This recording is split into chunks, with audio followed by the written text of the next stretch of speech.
অদ্ভুত পরিস্থিতি সৃষ্টি হচ্ছে। এই 29 তারিখ থেকে 29 এবং 30 তারিখ যতক্ষণ চন্দ্রদেব ওই মীন রাশির গৃহে থাকবেন, সব কটা গ্রহ চন্দ্র, শনি, রাহু, বুধ, শুক্র সকলে ডাইরেক্ট দৃষ্টি দেবে কোন ঘরে? কন্যা রাশির ঘরে। সেই রাশির ঘরে কে বসে আছে? কেতুদেব।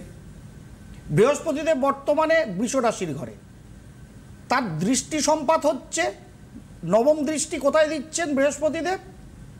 কন্যা রাশির ঘরে, অর্থাৎ কেতুদেবের ওপর। বর্তমানে মিথুন রাশির গৃহে মঙ্গলদেব, তার চতুর্থ দৃষ্টি কোথায় পড়ছে? কন্যা রাশির ঘরে, সেখানে কে বসে আছেন? কেতুদেব।